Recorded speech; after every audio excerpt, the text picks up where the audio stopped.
മക്കളെ, ഇനി വരാൻ പോകുന്ന 5 മിനിറ്റ് നിങ്ങൾക്ക് നിർണായകമാണ്. കണ്ണുകളും കാതുകളും കൂർപ്പിച്ചിരിക്കുക. കെമിസ്ട്രി പരീക്ഷയിൽ നമ്മളോട് ചോദിക്കാൻ സാധ്യതയുള്ള, ഉറപ്പായും ചോദിക്കാൻ സാധ്യതയുള്ള ഏരിയകളെ കുറിച്ചാണ് നമ്മൾ സംസാരിക്കാൻ പോകുന്നത്. എല്ലാ കുട്ടികൾക്കും എഡ്യൂബോർഡിന്റെ ഈ ഒരു വീഡിയോ സെഷനിലേക്ക് സ്വാഗതം. നമുക്കറിയാം 3 ചാപ്റ്ററുകളാണ് നമുക്ക് പഠിക്കാനുള്ളത്. ഒന്നാമത്തെ ചാപ്റ്റർ ആയിട്ടുള്ള സ്ട്രക്ചർ ഓഫ് ആറ്റം അല്ലെങ്കിൽ ആറ്റത്തിന്റെ ഘടന, രണ്ടാമത്തെ ചാപ്റ്റർ ആയിട്ടുള്ള പീരിയോഡിക് ടേബിൾ, മൂന്നാമത്തെ ചാപ്റ്റർ ആയിട്ടുള്ള കെമിക്കൽ ബോണ്ടിങ് അല്ലെങ്കിൽ രാസബന്ധനം. ഇതിൽ നിന്ന് ഏതൊക്കെ നിങ്ങൾ ഉറപ്പായിട്ടും പഠിച്ചിരിക്കണം എന്ന കാര്യമാണ് എന്നെ സാറ് പറയാൻ പോകുന്നത്. ശ്രദ്ധിച്ച് കേൾക്കുക. ഒന്നാമത്തെ ചാപ്റ്റർ ആയിട്ടുള്ള എന്താണ് സ്ട്രക്ചർ ഓഫ് ആറ്റം എന്ന് പറഞ്ഞിരിക്കുന്ന ചാപ്റ്ററിൽ ഏതൊക്കെ പാഠങ്ങൾ നിങ്ങൾ അല്ലെങ്കിൽ ഏതൊക്കെ ഭാഗങ്ങൾ നിങ്ങൾ കൃത്യമായിട്ട് പഠിച്ചിരിക്കണം എന്നാണ് ഞാൻ പറയാൻ പോകുന്നത്.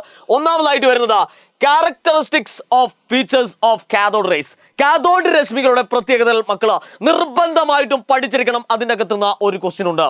രണ്ടാമതായിട്ട് മക്കൾ പഠിച്ചിരിക്കേണ്ടത് proton, electron, neutron charge and scientist. ഏതൊക്കെയാണ് പ്രോട്ടോണിന്റെയും ഇലക്ട്രോണിന്റെയും ന്യൂട്രോണിന്റെ ചാർജ്, അത് കണ്ടുപിടിച്ച സയന്റിസ്റ്റുകൾ ആരൊക്കെയാണ് എന്നും നിങ്ങൾ അറിഞ്ഞിരിക്കണം. മൂന്നാമതായിട്ട് മക്കൾ നിർബന്ധമായിട്ടും പഠിച്ചിരിക്കേണ്ട കാര്യമാണ് model, plum pudding model and planetary model. ഇതിനെപ്പറ്റി നിങ്ങൾ മനസ്സിലാക്കിയിരിക്കണം. അതും നമ്മുടെ ക്വസ്റ്റ്യൻ ആയിട്ട് വരാറുണ്ട്. അടുത്തതായിട്ട് electronic configuration in an atom. നമ്മളെല്ലാവരും പഠിച്ചിട്ടുണ്ട്. ഓരോ സെല്ലുകളിലും ഉള്ള ഇലക്ട്രോൺസുകളുടെ എണ്ണം എത്രയാണ്, അതെങ്ങനെയാണ് കോൺഫിഗറേഷൻ, വിന്യാസം, ഇലക്ട്രോൺ വിന്യാസം നമ്മൾ എങ്ങനെയാണ് എഴുതുക എന്ന് നിർബന്ധമായിട്ടും മക്കൾ അറിഞ്ഞിരിക്കണം. ഏറ്റവും പ്രധാനപ്പെട്ട ക്വസ്റ്റ്യൻസുകൾ അഥവാ വലിയ ക്വസ്റ്റ്യൻസുകൾ വരുന്നത് ഈ ഒരു ഏരിയയിൽ നിന്നാണ്. അടുത്തതായിട്ട് മാസ് നമ്പറും അറ്റോമിക് നമ്പറും കണ്ടുപിടിക്കാൻ അറിയണം. നമ്മൾ ഈസി ആയിട്ട്, ട്രിക്കി ആയിട്ട് എന്താണ് ഒരു വാലില കുരങ്ങിന്റെ രൂപത്തിലൊക്കെ നമ്മൾ എന്ത് ചെയ്തിട്ടുണ്ട്, അത് കോഡാക്കി പഠിച്ചിട്ടുണ്ട്. നിർബന്ധമായിട്ട് പഠിക്കുക. 2 അല്ലെങ്കിൽ 3 മാർക്കോ ഇതിൻ്റെ അകത്ത് നിന്നാണ്. അടുത്തതായിട്ട് ബോർ മോഡലിനെ പറ്റി നമ്മൾ അതിൻ്റെ പ്രധാനപ്പെട്ട കാര്യങ്ങളൊക്കെ നമ്മൾ വായിച്ചിരിക്കണം. അടുത്തതായിട്ട് ഐസോടോപ്പിന്റെ ഏതൊക്കെ ടൈപ്പ് ഐസോടോപ്പുകളാണ്, അതേപോലെ തന്നെ അതിൻ്റെ യൂസസ്, ഉപയോഗങ്ങളും മക്കൾ അറിഞ്ഞിരിക്കണം. കൂട്ടത്തിൽ തന്നെ ഐസോടോപ്പും ഐസോബാറും തമ്മിലുള്ള വ്യത്യാസം കൂടി പഠിച്ചു കഴിഞ്ഞാൽ ഒന്നാമത്തെ ചാപ്റ്റർ പൊളി. ഇനി രണ്ടാമത്തെ ചാപ്റ്റർ ആയിട്ടുള്ള പീരിയോഡിക് ടേബിൾ എന്തൊക്കെ കാര്യങ്ങൾ മക്കൾ ഫോക്കസ് ചെയ്യണം എന്നാണ് സാറ് പറയാൻ പോകുന്നത്. ശ്രദ്ധിച്ചു കേൾക്കുക. അതിൽ ആദ്യമായിട്ട് വരുന്നത് മോഡേൺ പീരിയോഡിക് ടേബിളിനെ കുറിച്ച് മക്കൾ അറിഞ്ഞിരിക്കണം, അഥവാ ആധുനിക പീരിയോഡിക് നിയമം എന്താണെന്ന് അറിഞ്ഞിരിക്കണം. രണ്ടാമതായിട്ട് വരുന്നത് ഇലക്ട്രോണിക് കോൺഫിഗറേഷൻ ആൻഡ് പൊസിഷൻ. മൂലകങ്ങളുടെ ഇലക്ട്രോൺ വിന്യാസവും അതിൻ്റെ സ്ഥാനവും തമ്മിലുള്ള ബന്ധത്തെക്കുറിച്ച് നിങ്ങൾ അറിഞ്ഞിരിക്കണം. മൂന്നാമതായിട്ട് മക്കൾ പഠിക്കേണ്ടത് പീരീഡ് ആൻഡ് ഗ്രൂപ്പ് നമ്പർ.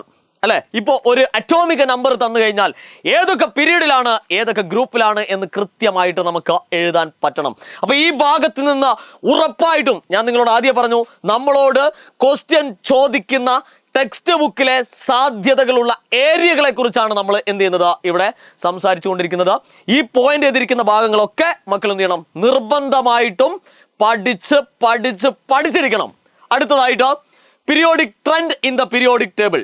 അല്ലെ, പീരിയോഡിക് ടേബിളിലെ ക്രമാവർത്തന പ്രവണത. അതായത് പീരിയോഡിക് ടേബിളിന്റെ മുകളിൽ നിന്ന് താഴേക്ക് വരുന്തോറും ആറ്റത്തിന്റെ വലിപ്പം കൂടുന്നു എന്നുള്ള കാര്യങ്ങളൊക്കെ നിങ്ങൾ മനസ്സിലാക്കി വെക്കണം. അതിൻ്റെ അകത്ത് നിന്ന് ഒരു ക്വസ്റ്റ്യൻ ഉണ്ട്. നോബിൾ ഗ്യാസിനെ കുറിച്ച് അറിയണം. ഉത്കൃഷ്ടവാതകങ്ങൾ, ട്രാൻസിഷൻ എലമെന്റ്സ്, സംക്രമണ മൂലകങ്ങൾ നമ്മൾ പഠിച്ചിട്ടുണ്ട്. 13 മുതൽ അങ്ങോട്ട് അല്ലെങ്കിൽ 1 മുതൽ 18 വരെയുള്ള കാര്യങ്ങൾ അറിയാം അല്ലെ. 3 മുതൽ 12 വരെ, അങ്ങനെ ഒരുപാട് പേരുകൾ നമ്മൾ ഇതിൻ്റെ കൂട്ടത്തിൽ പഠിച്ചിട്ടുണ്ട്. അത് കൃത്യമായിട്ട് നമ്മൾ അറിഞ്ഞിരിക്കണം. Lanthanoids and actinoids.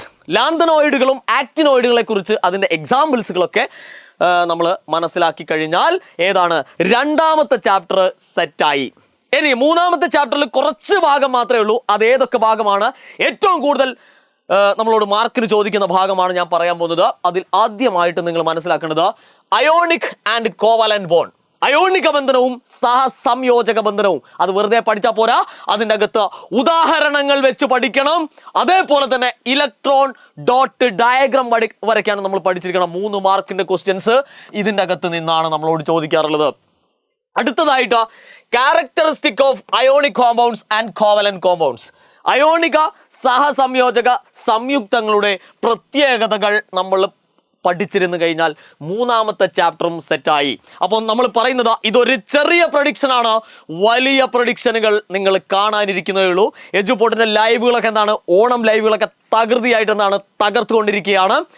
ഇതിന്റെ മുഴുവൻ കാര്യങ്ങളും, ഈ പറഞ്ഞിരിക്കുന്ന മുഴുവൻ കാര്യങ്ങളും, ഉറപ്പായിട്ടും ചോദിക്കുന്ന മുഴുവൻ കാര്യങ്ങളും നമ്മൾ ലൈവ് ക്ലാസ്സുകളിൽ നമ്മൾ ഡിസ്കസ് ചെയ്യുന്നതാണ്. അതുമായിട്ട് ബന്ധപ്പെട്ട ക്വസ്റ്റ്യൻസുകളും നിങ്ങളെ ഡൗട്ടുകളും ക്ലിയർ ചെയ്തിട്ട് മാത്രമേ നിങ്ങളെ എന്താണ് പരീക്ഷ ഹാളിലേക്ക് എജുപോട്ട് അയക്കുള്ളൂ.